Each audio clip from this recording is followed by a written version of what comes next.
YS Jaganmohan Reddy YCP అధినేత ప్రస్తుత AP CM. నిజానికి ఆయన క్యాంపెయిన్ స్టైల్ని మనం అబ్జర్వ్ చేస్తే ఒక దూకుడు కనిపిస్తుంది. ఎప్పుడు కూడా విపక్షాలపై విరుచుకుపడుతూ ఉంటారు. ఎవరేమన్నా డోంట్ కేర్ అన్నట్టుగా ఉంటుంది ఆయన మాట. బట్ ఆయన ఇప్పుడు కొత్త రాగం ఎందుకు ఎత్తుకున్నారు? ఆయన స్టైల్కు భిన్నంగా కొత్త వ్యాఖ్యలు చేస్తున్నారు. ఎందుకు ఇలా అనాల్సి వస్తోంది? దీనికి ఎక్స్ప్లెనేషన్ కంటే మీ చెవులారా మీరే వినండి ఆయన ఏమన్నారు. బాగా జరుగుతాయి అన్న నమ్మకం రోజు రోజుకు కూడా సన్నగిల్లుతా ఉంది. కారణం ఏమిటి అనంటే ఆన్గోయింగ్ పథకాలకు సంబంధించిన ఆన్గోయింగ్ స్కీమ్స్కి సంబంధించిన బటన్లు నొక్కిన సందర్భాలలో కూడా డబ్బులు కావాలని అక్క చెల్లెమ్మలకు పోకుండా ఆపుతా ఉన్నారు. ఇష్టానుసారంగా అధికారులందరినీ కూడా మార్చేస్తూ ఉన్నారు. రావాల్సిన మంచి ఏది కూడా ప్రజలకు జరగకుండా చేస్తూ ఉన్నారు. ఇన్ని కుట్రలు పన్నుతూ ఉన్నారు. కేవలం ఎందుకో కేవలం మంచి బీదలకు పేదలకు మంచి చేసే మీ జగన్ ఒక్కడు ఉండకుండా చేసేందుకు ఇన్ని కుట్రలు చేస్తూ ఉన్నారు. గమనించమని అడుగుతా ఉన్నా. నన్ను పదవిలో ఉండకుండా చేయాలని చూస్తున్నారు. కావాలనే కుట్రలు చేసి పథకాలు ఆపేస్తున్నారు.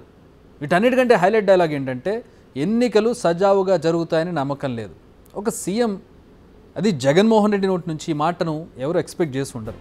ఎందుకంటే వై నాట్ 175 అంటూ క్లీన్ స్వీప్ చేయాలనుకున్నారు. మొత్తం ఉన్న సీట్లన్నీ వైసీపీనే గెలుస్తుంది అనేది ఆయన టార్గెట్గా ఉండింది. ఒకప్పుడు ఇదే ట్యాగ్ లైన్ తోటి సీఎం జగన్ వచ్చారు. అలాంటి ఆయన నోటి నుంచి ఎన్నికల విధానంపై ఎందుకు డౌట్స్ వస్తున్నాయి? ఈ మధ్యకాలంలో ఏమైనా మారిందా? లేదా అంచనాలు ఏమైనా తలకిందులయ్యాయా? లేదంటే కూటమిలో భాగమైన బీజేపీ అంటే కేంద్ర ప్రభుత్వం టీడీపీకి ఫేవర్గా పనిచేస్తుందని ఆయన ఏమైనా ఫీల్ అవుతున్నారా? అందుకే ఇలాంటి డైలాగ్ వాడారా? వైసీపీ ప్రస్తుతం అధికారంలో ఉన్న పార్టీ ఏపీలో. జగన్ ప్రస్తుతం రాష్ట్ర ముఖ్యమంత్రి. ఫలితాలు ఎలా వచ్చినా జూన్ 4 వరకు ఆయనే సీఎం. అలాంటి వ్యక్తి నోటి నుంచి ఎన్నికల విధానంపై డౌట్స్ రావడం అసలు నార్మల్ కాదు. ఇది సింపతి కోసం జగన్ చేస్తున్న పొలిటికల్ స్టంటా, లేక మరేదైనా కారణం ఉందా? అయితే జగన్ ఇలా మాట్లాడడానికి కొన్ని రీజన్స్ ఉన్నాయి. అవేంటో ఒకసారి చూద్దాం. ప్రస్తుతం దేశవ్యాప్తంగా ఎలక్షన్ కూడా అమల్లో ఉంది. పేరుకు నేతలు పదవుల్లో ఉంటారు, కానీ అధికారం మొత్తం ఎన్నికల కమిషన్ చేతిలో ఉంటుంది. అలాంటి ఈసీకి ఎలాంటి నిర్ణయాలైనా తీసుకునేందుకు అధికారం ఉంది. ఇప్పుడు ఆ అధికారాన్ని ఫుల్ ఫ్లెడ్జ్డ్గా ఉపయోగిస్తోంది ఎలక్షన్ కమిషన్ ఏపీలో. లబ్ధిదారులకు సంక్షేమ పథకాల నిధులను విడుదల చేయవద్దంది. పింఛన్ కావచ్చు, ఇవన్నీ ఇంటికి వెళ్ళి అందజేసేవాళ్ళు వాలంటీర్స్. సో వాలంటీర్స్ని పక్కకు పెట్టడంతో ఆ ఇంటికి చేరడం లేదు, వాళ్ళు ఇబ్బందులు పడుతూ ఉన్నారు. సో వాలంటీర్లను ఆపేయడంతో చేయూత, విద్యా దీవెన, రైతు భరోసా ఈ పథకాలకు నిధులు ఆగిపోయాయి. నిజానికి ఎన్నికలకు ముందే సీఎం జగన్ వీటికి సంబంధించిన బటన్ నొక్కేశారు. కానీ ఈసీ ఇప్పుడు బ్రేక్ వేసింది. నెక్స్ట్ ఏపీ డీజీపీ రాజేంద్రనాథ్ రెడ్డిని బదిలీ చేసింది. ఎలాంటి ఎన్నికల విధులు అప్పగించకూడదని ఆదేశించింది. అంతకుముందు అనేక మంది ఎస్పీలు, డిఎస్పీలు, కలెక్టర్లను బదిలీ చేసింది ఈసీ. అంతెందుకు అనంతపురం రేంజ్ డీఐజీ అమ్మిరెడ్డిపై కూడా బదిలీ వేటు పడింది. అధికార పార్టీ ప్రచారంలో పాల్గొన్న వాలంటీర్లపై వేటు వేసింది. అధికార దుర్వినియోగం కాకుండా ఎక్కడికక్కడ కట్టడి చేస్తోంది. కంప్లైంట్ రావడం, ఇన్వెస్టిగేట్ చేయడం, చర్యలు తీసుకోవడం. మొత్తానికి వైసీపీకి అనుకూలంగా ఉన్నారనుకున్న అందరిపై వేటు పడింది. ఈ బదిలీలు, ఈసీ తీసుకుంటున్న నిర్ణయాలను చూస్తే జగన్ నోటి నుంచి ఈ వ్యాఖ్యలు ఎందుకు వచ్చాయన్నది అర్థమైంది అని అనుకుంటున్నాను నేను. అంతేకాదు, జగన్ మాట తీరు మారడంతో ఇక్కడ కొన్ని అనుమానాలు కూడా వస్తున్నాయి. వైసీపీకి అనుకూలంగా ఉన్న వారందరిపై వరుసగా వేటు పడుతూ వస్తోంది అధికారుల మీద. దీంతో ఆ పార్టీ నేతలకు కొంచెం భయం ఏమైనా వేస్తుందా, ఏదైనా జరగరాంది జరుగుతుందని భయపడుతున్నారనే ప్రశ్నలు తెర మీదకి వస్తున్నాయి.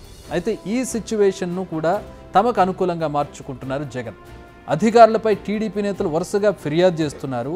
అందుకే ఈసీ చర్యలు తీసుకుంటోంది. కేంద్రంలో ఉన్న బీజేపీ సర్కార్ టీడీపీకి ఫుల్ సపోర్ట్ చేస్తోంది. ఆన్గోయింగ్ పథకాలను ఆపేస్తోంది. ప్రధానంగా ఈ ఆన్గోయింగ్ పథకాలను ఆపేయడం అనే కాన్సెప్ట్ను ప్రజల్లోకి తీసుకువెళ్తోంది వైసీపీ. ఇదంతా టీడీపీ వెనకాల నుండి చేయిస్తోందని చెప్పి, లబ్ధిదారులకు డబ్బులు అందకుండా టీడీపీ చేస్తోందంటూ జగన్ ప్రధానంగా ఆరోపణలు చేస్తున్నారు తన క్యాంపెయిన్స్లో. కుట్రలు పన్నుతూ, కుతంత్రాలు పన్నుతూ జగన్ ఏదైతే బటన్లు నొక్కాడో, చివరిలో జగన్ ఏదైతే బటన్లు నొక్కాడో, ఆ బటన్లు నొక్కిన సొమ్ములు కూడా నా అక్క చెల్లెమ్మల కుటుంబాలకు రాకుండా ఢిల్లీ వాళ్ళతో వీళ్ళంతా కుట్రలు చేస్తూ అడ్డుకునే కార్యక్రమం చేస్తూ ఉంటే, సాక్షాత్తు మీ జగన్ ఒక ముఖ్యమంత్రిగా ఏకంగా కోర్టుకు వెళ్ళి జరుగుతూ ఉన్న అన్యాయాన్ని ప్రశ్నిస్తూ కోర్టులో కేసులు వేసే పరిస్థితి లేకి ప్రజాస్వామ్యం దిగజారిపోయింది అంటే వీళ్ళని ఏమనాలి అని చెప్పి అడుగుతా ఉన్నాను ఈ సందర్భంగా. ఎవరి వాదనలు ఎలా ఉన్నా, ఆరోపణలు ఎన్ని చేసినా ఈసీ డెసిషన్ ఫైనల్. అందులో ఎలాంటి మార్పు లేదు, ఉండదు కూడా. ఇప్పుడు కోర్టులో పిటిషన్లతో రాజకీయ ప్రయోజనాలు తప్ప మరేముండదు. ఎందుకంటే ఎలక్షన్ ఇంకో 4 రోజులైతే ఎలక్షన్ వచ్చేస్తుంది. బట్ అటు టీడీపీ కానీ వైసీపీ మధ్య అంశంపై డైలాగ్ వార్ కంటిన్యూ అవడం పక్కాగా కనపడుతుంది. ఇందులో ప్రజలు ఎవరి మాటలను నమ్ముతారు అన్నదే ఇప్పుడు పార్టీల తలరాతలను డిసైడ్ చేస్తుంది. బిగ్ టీవీ అవుట్లుక్ కథనాలు నచ్చితే వెంటనే బిగ్ టీవీ ఛానల్ ను సబ్స్క్రైబ్ చేయండి.